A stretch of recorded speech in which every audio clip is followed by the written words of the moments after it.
ये जिस फर्नीचर को आप देख रहे हैं ये लकड़ी की कुर्सियां हैं जिस पे नेकचंद जी बैठे हैं और ये शुरू से इन्हीं पे बैठते रहे हैं। बीच में थोड़ी सी कभी कभी कोई प्रॉब्लम आई है तो इनको गद्दी वगैरह लगानी पड़ी, नहीं तो ये इसी कुर्सियों पे बैठते रहे हैं शुरू से अब तक। इसकी कहानी ये है कि जब पार्टीशन के बाद पंजाब यूनिवर्सिटी लाहौर से चंडीगढ़ में शिफ्ट हुई है, उसका सामान भी यहाँ बहुत आया है। जब वो डिवाइड हुआ है सामान आया है, तो ये वो कुर्सियां हैं जो वहाँ से आई हैं और नेकचंद जी ने इनको नीलामी में खरीदा है। जब वो सामान की नीलामी हुई है तो इन्होंने जाके नीलामी में खरीदा है। शायद कोई याद जुड़ी है इनकी पाकिस्तान से, क्योंकि वो धरती अब वहाँ रह गई जहाँ इनका जन्म हुआ। तो ये कुर्सियों पे ये तब से बैठते रहे हैं और हमने बहुत बार कहा कि आप बदल दो। हमें कई देर बाद उन्होंने ये बताया कि ये कुर्सियां मैंने नीलामी में खरीदी थी वहाँ से। हम तो कहते थे आपने कहाँ से ली, मैंने उसको जोड़ते रहते थे, यहाँ से जुड़वा ली लकड़ी, जहाँ से टूटी वहाँ से ठीक करवा ली। पर अभी भी देखिए कितनी खूबसूरत है लकड़ी, अभी सॉलिड है, कहीं से निकल गया जोड़ निकल गया, नहीं तो वैसे ठीक है।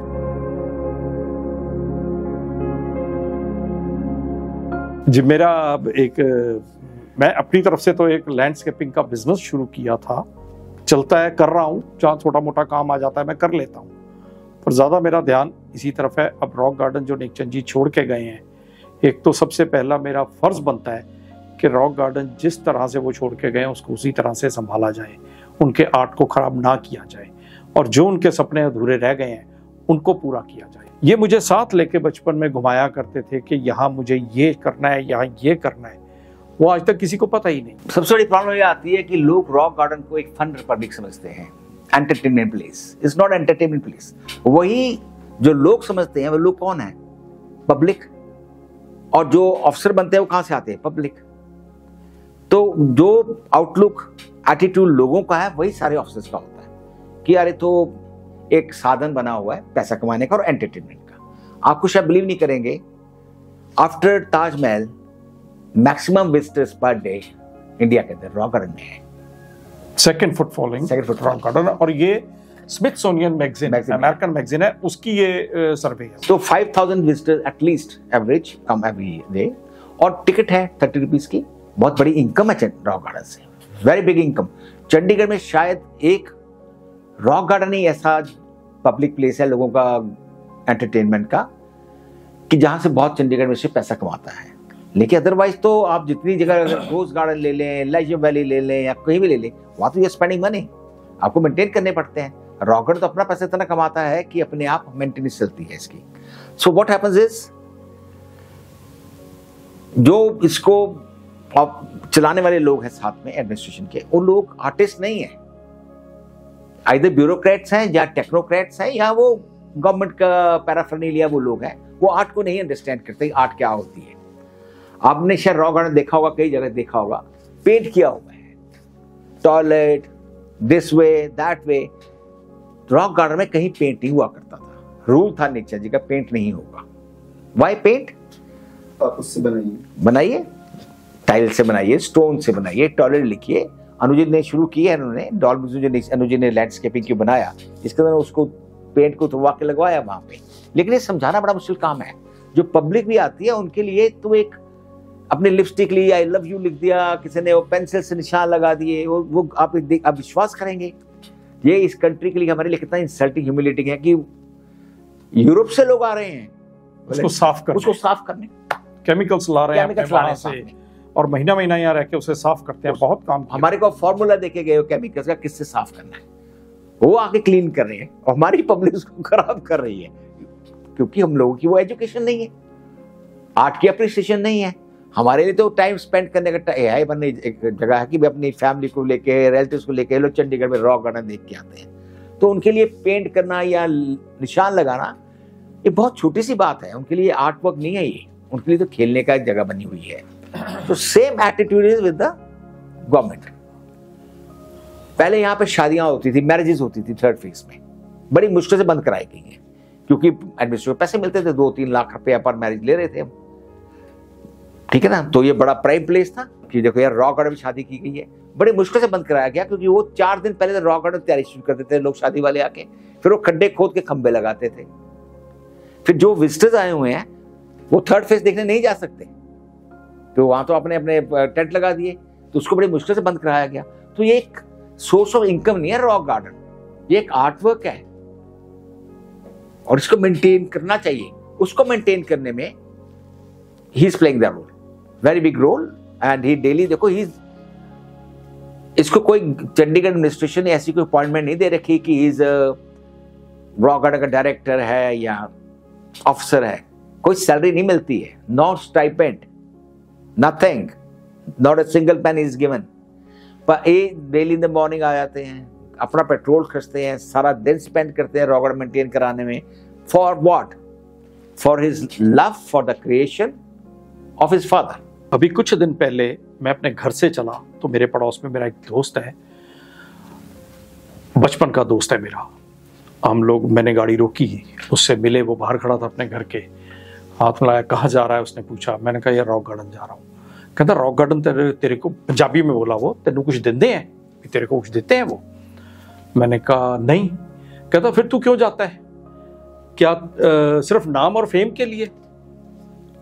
मैंने उसको उस टाइम तो जवाब नहीं दे सका, मगर बाद में मैं इस बात को सोचता रहा। सिर्फ उसी के मन में ये बात नहीं आई होगी, ये मन में बहुत लोगों के बात आई होगी। अभी तक मैं ये चीज बल्कि उसको समझाना चाहता था। बाद में आज आपसे बात हुई है इसी टॉपिक पे जुड़ा हुआ कि उसके मन में एक क्वेश्चन आया कि तू वहां क्यों जाता है। मैं सबको ये बताना चाहता हूं कि यहाँ मेरा जो एक रिश्ता जुड़ा हुआ है, वो मैंने अपने पिता को इस रॉक गार्डन को बनाते हुए तकलीफें सहते देखा है कि कितनी कितनी मुश्किलें उन्होंने सही है। इस रॉक गार्डन को भी बेदी साहब ने बताया कि जो तोड़ रहे थे, ह्यूमन चेन बनी जिसमें जसपाल भट्टी जी, शहर के नीलम मान सिंह, बड़े बड़े कलाकार, उन्होंने आके दीवार में चेन बना के, बुलडोजर सामने खड़ा है, उन्होंने अड़ गए कि हम नहीं तोड़ने देंगे। एक पेड़ बच गया, बच्चे उस पेड़ के साथ चिपक गए। इन्होंने इतने तकलीफें सही हैं कि उस दिन इन्हें हार्ट अटैक हो गया, क्योंकि जब इन्हें यह पता लगा कि मेरा रॉक गार्डन टूटने वाला है। क्योंकि इससे टूटना किस लिए, जिसका इन्होंने ये बेदी साहब का कहना है कि मैं नाम नहीं लूंगा। वैसे तो नाम इसलिए नहीं लेना चाहिए कि हमने उस आदमी को मशहूर नहीं करना, पर उसका नाम लेने में मुझे कोई इतराज नहीं है। कम से कम ऐसे लोगों का पता होना चाहिए कि ये ऐसे ऐसे लोग भी शहर में आए हैं। अशोक प्रधान वो एडवाइजर हुआ करता था उस टाइम में। ये जो सड़क बनी है मुझे किसी का डर नहीं है, मेरे सामने मैंने उनको रोते देखा है, उनको बीमार होते देखा है, हमने अपने घर में तबाही होते देखी है।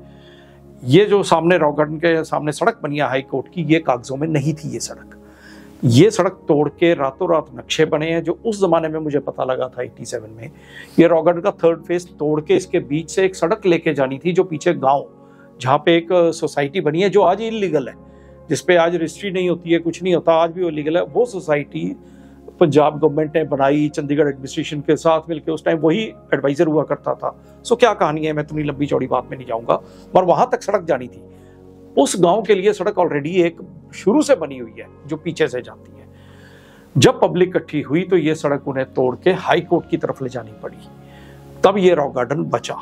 तो इनके दुख सहे हैं, इनको तकलीफ में देखा है, कैसे इन्होंने बनाया। रात को जब साइकिल पे ये आया करते थे, जिस जमाने में भी रॉक गार्डन खुला भी नहीं था, हम घर में इंतजार कर रहे होते थे कि बाबूजी घर नहीं आए।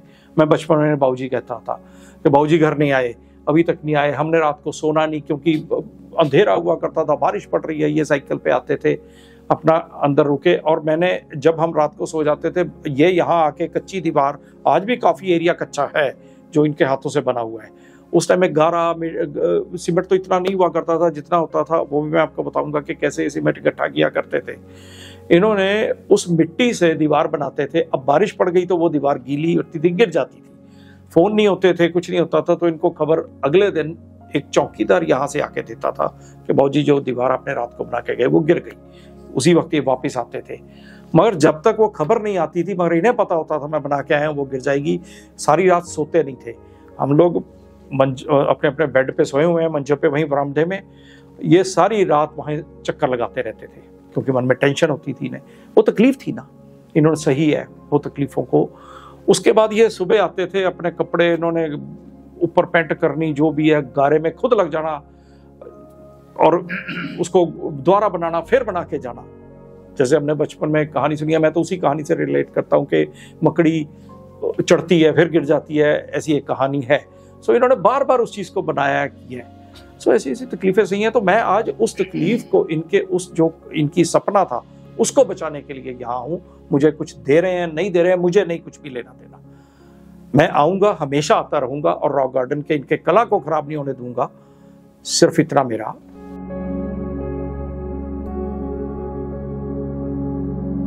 ये हमारे आर्ट कॉलेज के एक स्टूडेंट हैं, मिस्टर गुरप्रीत। वो बहुत अच्छे आर्टिस्ट हैं।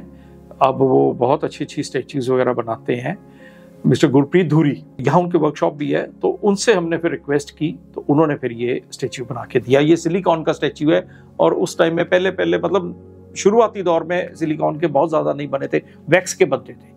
ये वैक्स का नहीं है, सिलिकॉन स्टैचू है। हर बर्थडे और हर डेथ एनिवर्सरी पे हर 6 महीने के बाद गैप पे आती है डेथ एनिवर्सरी, और उसके बाद बर्थडे नवंबर में आता है, जून में डेथ एनिवर्सरी होती है।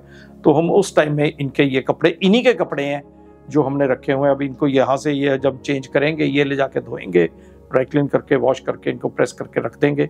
अगली बार फिर दूसरे आ जाएंगे। इस तरह से हम इनको 4-6 महीने बाद चेंज करते रहते हैं।